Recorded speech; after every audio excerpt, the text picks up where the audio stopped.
Y bueno, vamos a seguir esta conversación. Tenemos harto que hablar acerca de la actualidad y lo que pasó el fin de semana. Y para eso tenemos a un amigo de la casa, por supuesto, el diputado Cristian Araya con nosotros. Diputado, bienvenido a Llegó la Hora. ¿Qué tal, José Francisco Mara? Un gustazo saludarlos y ya a punto de terminar la sesión en la Cámara de Diputados. Está intensa, se escucha un poquito, ¿no? Sí, no, es que ahora tenemos que una votación más y termina la sesión. Pero hoy no fueron proyectos de mucha controversia, así que mañana sí tenemos un proyecto que es, a mi entender, el más aberrante de los proyectos que se ha presentado hasta el momento. Obviamente excluye aborto y eutanasia en el gobierno de Gabriel Boric, que es el proyecto de ley Zamudio 2.0, la ley entre comillas antidiscriminación, que es verdaderamente aberrante. Bueno, efectivamente, vamos a entrar a eso precisamente porque el fin de semana, el sábado, fue la cuenta pública del presidente Gabriel Boric, donde se hicieron distintos anuncios sobre algunas prioridades a futuro. Dentro de eso, por supuesto, está el proyecto de aborto y eutanasia, pero también se habló de poner urgencia a este tema muy relacionado a la ley Zamudio, y en ese sentido, diputado, quisiéramos saber su opinión respecto a esto y cuáles son los problemas o consecuencias que usted le ve a la modificación de esta ley. Sí, evidentemente, frente al apriete y a los malos resultados que hoy arroja la encuesta, la evaluación de la ciudadanía en relación al gobierno de Gabriel Boric, él apuesta decididamente por su grupo más duro, por su nicho, por aquellos que apoyaron el octubrismo, y propone avanzar en materia que son aberrantes. Una de ellas es la ley de aborto, otra es la ley de eutanasia, y en particular esta tercera, que llevó 2 años de discusión en el Congreso, que es el proyecto de ley, comillas, antidiscriminación, que tiene, entre otras cosas, modifica la ley vigente, creando criterios de discriminación estructural, o sea, imagínense, criterios de discriminación estructural, o también de discriminación por omisión, ¿ya? Invierte cargas de prueba, donde tú vas a tener que demostrar tu inocencia por un hecho en el fondo que no ocurrió. Crea también una categoría de discriminación indirecta.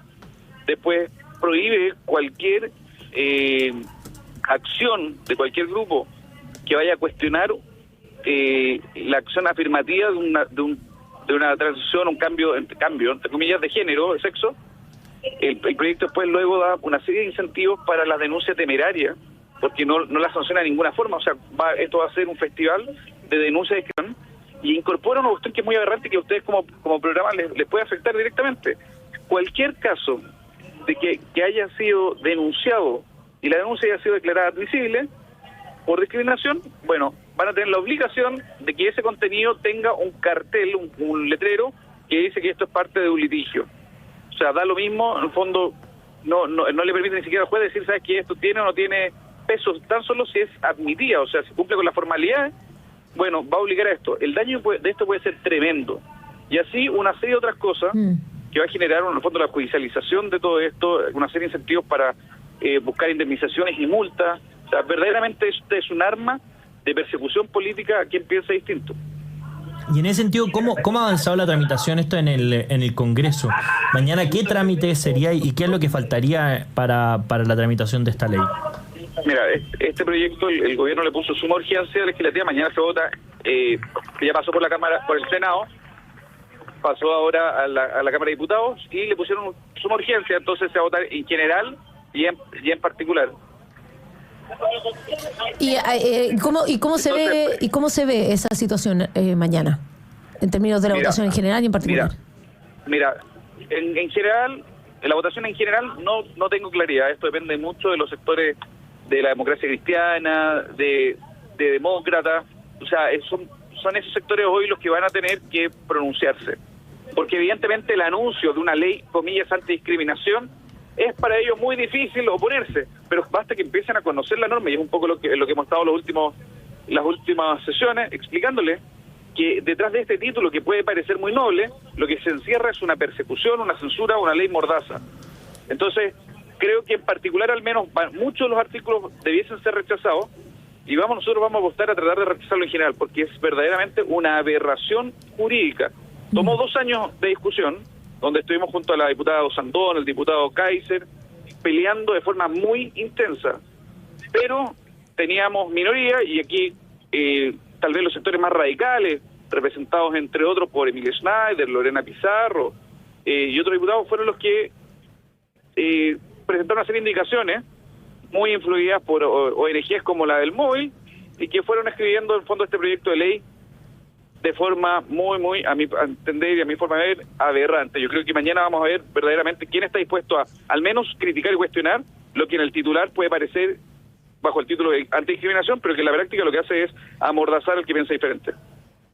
Y en esa misma línea, diputado, la semana pasada nosotros tuvimos aquí en el programa a Santiago Ormazábal y Nael Condel conversando específicamente de este tema y sobre todo cómo puede llegar a afectar a los niños y la protección de la perspectiva de los padres. También parte de esta ley lo que indica es que tanto una persona natural como jurídica puede demandar a los mismos padres y quitarles la potestad sobre sus hijos con respecto a ciertos tratamientos, por ejemplo, hormonales o quirúrgicos a menores de edad. Sí, efectivamente, en el artículo, en uno de los artículos se señala explícitamente... 3 o 4, me parece. Sí, 3 o 4 se señala específicamente que hay una prohibición a cualquier restricción. O sea, la única alternativa es lo denominado transafirmativo.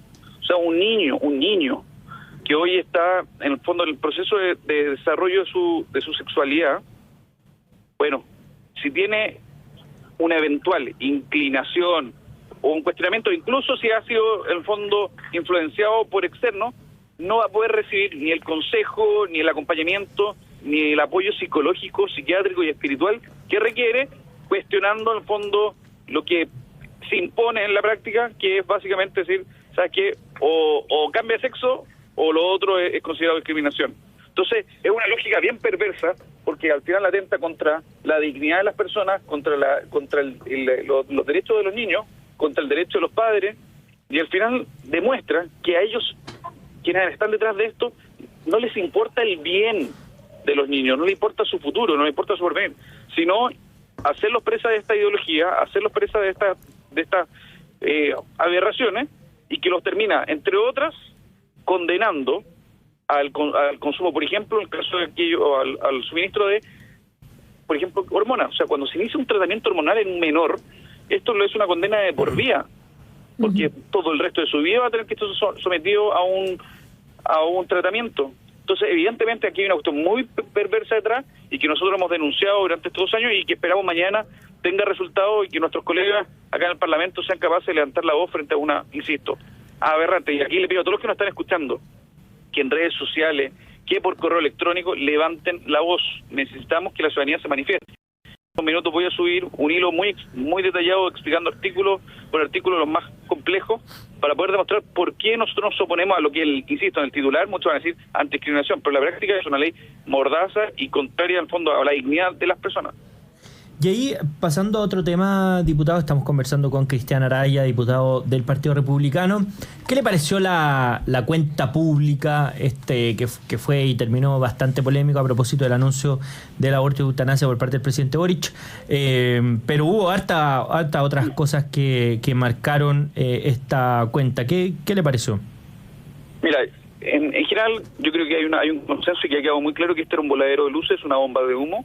Frente a la mala evaluación, lanza esto, centra toda la discusión y por supuesto los medios de comunicación se fueron a discutir sobre aborto y eutanasia, que ahí nosotros, al menos del Partido Republicano, tenemos una posición muy clara que es conocida por todos y que seremos intransigentes en esta materia porque estamos hablando de la dignidad de las personas.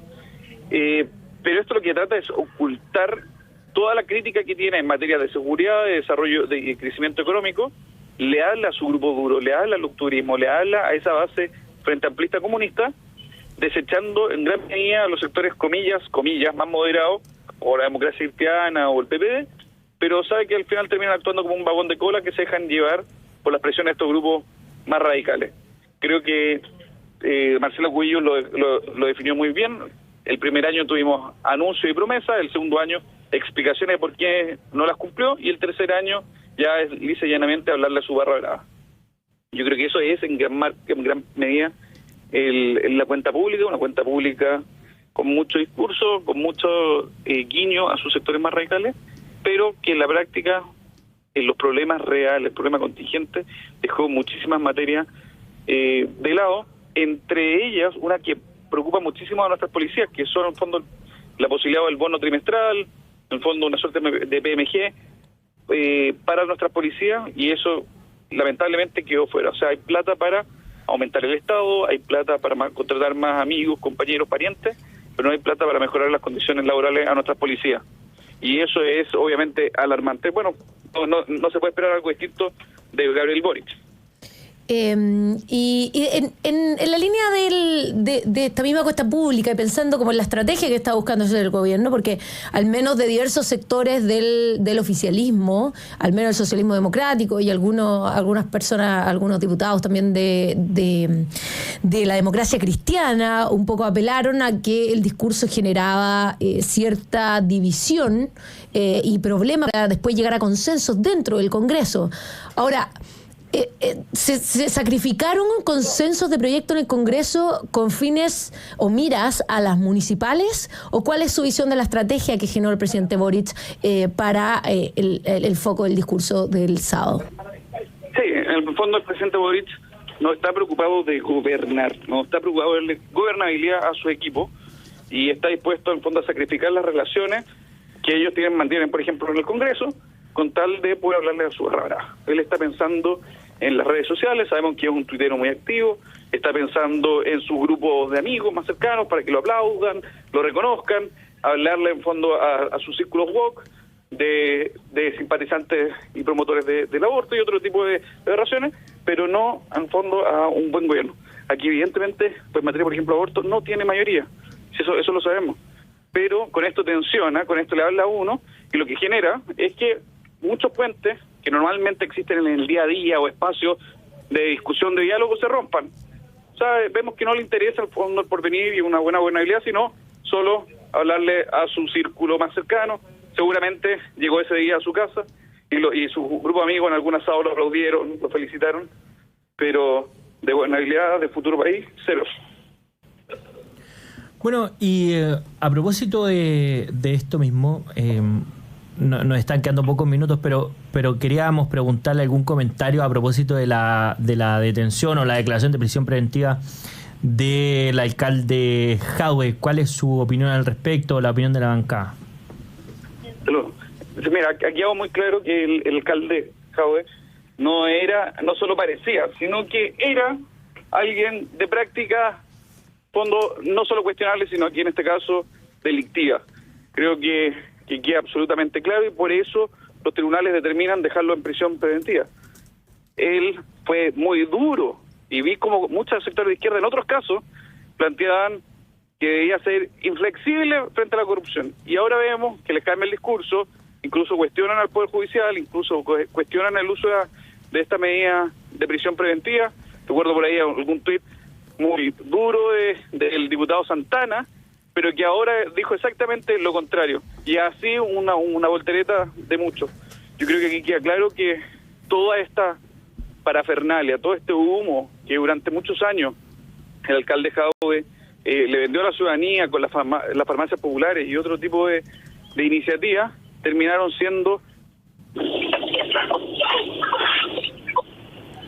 Parece que perdimos la comunicación con el diputado Araya. Ojalá no haya sido un lanzazo. Sí, claro, no. Al parecer, yo entendí que estaba dentro del Congreso, así que esperamos que haya sido netamente un problema de conexión. Bueno, sí.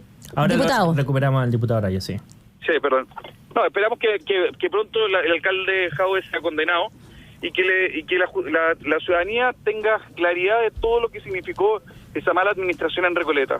Yo creo que hoy Recoleta, sobre todo, necesita que sea administrada por una mano distinta. Ya no aguanta más corrupción, no aguanta más negligencia. Si uno recorre las calles de Recoleta es un verdadero asco, todo sucio, mal administrado, mal gestionado, y que tenemos hoy la oportunidad en pocos meses más, o bien de cambiar la senda, sacar a los corruptos y poner una buena gestión, o mantener la línea de lo que ya es por todos conocido. Bueno, diputado Cristian Araya, diputado del Partido Republicano, le queremos agradecer por haberse comunicado con Llegó la Hora. Diputado, muchas gracias por la invitación, y ahí atento al hilo que voy a subir en unos minutos más, explicando todos los detalles de la ley, comillas, antidiscriminación, porque mañana jugamos una batalla muy importante para la libertad. Buenísimo, vamos a estar muy atentos entonces. Así Nosotros estaremos. nos vamos a una breve pausa y a la vuelta seguimos con más Llegó la Hora.